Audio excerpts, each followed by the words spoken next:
Hi Gemini, welcome back to Blossom Life Tarot and ये month आपके मई 2024 के रीडिंग्स के साथ है। हमारे पास 4 कार्ड्स हैं टेबल पे जो आपके हर वीक को रिप्रेजेंट करते हैं for the month of May. उसके अलावा एक की कार्ड भी है टेबल पे which is your key message for the month which is from the angel of balance. Traditional tarot card में इसको टेम्परेंस कार्ड भी बोलते हैं। Balancing between emotions, balancing between work and life, balancing between two people, balancing between two jobs. So this is something which is a key message kind of a thing. Just an example. We will further see कि क्या cards में energies हैं.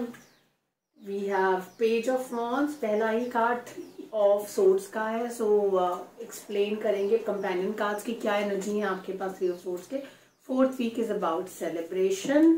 And the 5th week is about your choice making with the 7 of Cups on the table.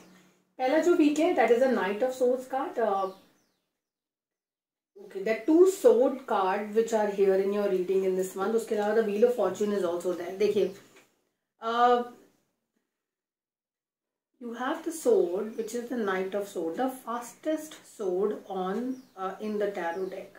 Okay, and then second thing which is here is which is 3 of Swords. ये 3 of Swords का ये card है. That's there. I'm just trying to figure out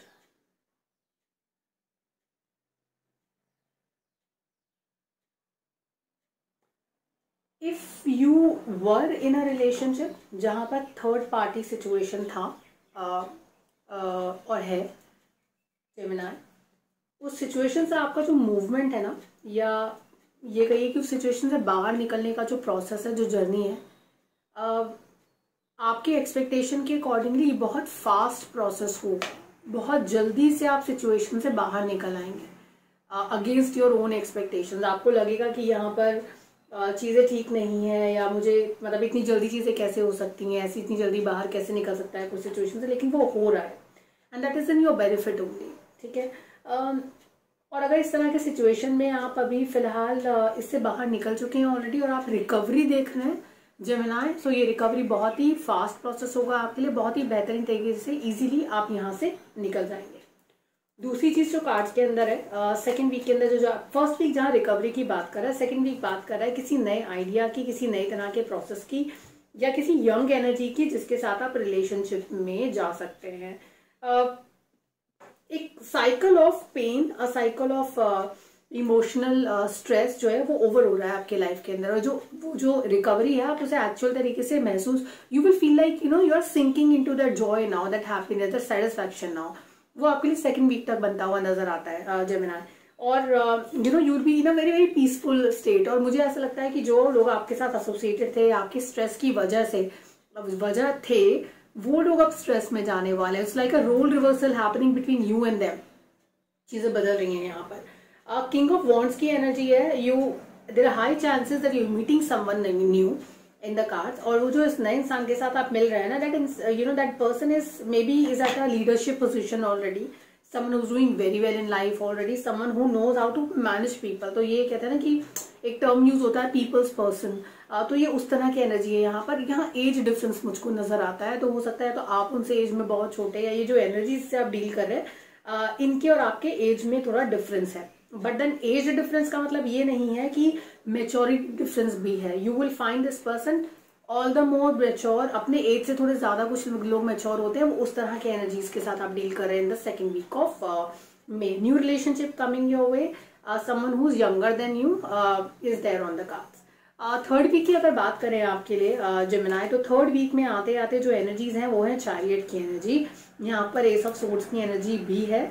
आप किसी पर भारी पड़ने वाले हैं इन द थर्ड वीक. देखिए, सोर्ड की जो एनर्जी है वो रिवर्स में नहीं है, यहाँ पर एनर्जी है. This is the upright condition the card has coming. अगर आप देखेंगे एक हाथ है जिसने सोर्ड को यहाँ पर अटैकिंग बाय अ सोर्ड, और वो दूसरी तरफ जा रही है जहां पर someone is trying to hold that sword with their hand. Just have a closer look at the card.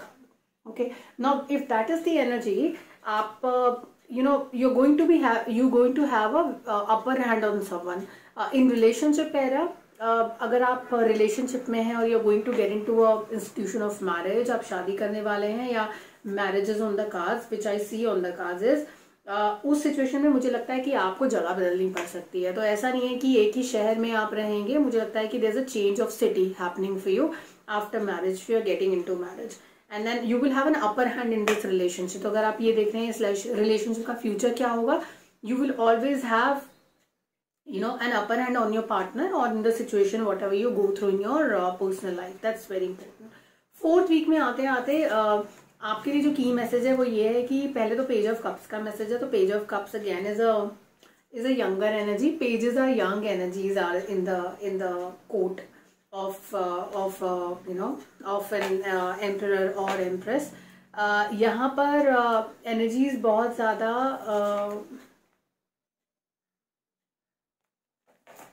Right. यहाँ पे एनर्जीज अगेन एक यंगर एनर्जी की है. मुझे लगता है कि किसी यंगर एनर्जी से आप सर्टेनली डील कर रहे हैं जेमिनाई. अब यहाँ पर आते आते सिचुएशन ये बन जाती है कि आपको चूज करना है कि आपको रियली इस रिलेशनशिप में आगे जाना है या आप नहीं जाना चाहते हैं. आप अब यहाँ पे जो सिचुएशन मुझे दिखती है कार्ड में वो ये कि आप जाना तो चाहते हैं लेकिन मल्टीपल चीजें, मल्टीपल जो थॉट प्रोसेसेस हैं, दीज आर इमोशनल चॉइसेस जो आपको एक डिसीजन लेने से थोड़ा सा रोक रही हैं.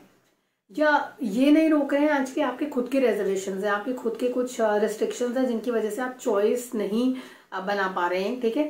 4 ऑफ कप्स की एनर्जी है. अगेन 4 ऑफ कप्स भी बात करते हैं रेजर्वेशन की. तो इवन इफ जिस सिचुएशन से आप गुजर रहे हैं, ऐसा हो सकता है आपके पास्ट के जो एक्सपीरियंसेस हैं वो बहुत पॉजिटिव ना रहे हो और इसलिए अभी फिलहाल अगर कुछ अच्छा भी आपके लाइफ में आ रहा है तो आप उसको लेके थोड़े से स्केप्टिकल हैं कि मुझे आगे जाना चाहिए या नहीं जाना चाहिए. अगर ये भी वैसा ही निकला एक्सपीरियंस जैसा मेरा पहला एक्सपीरियंस था तो क्या होगा.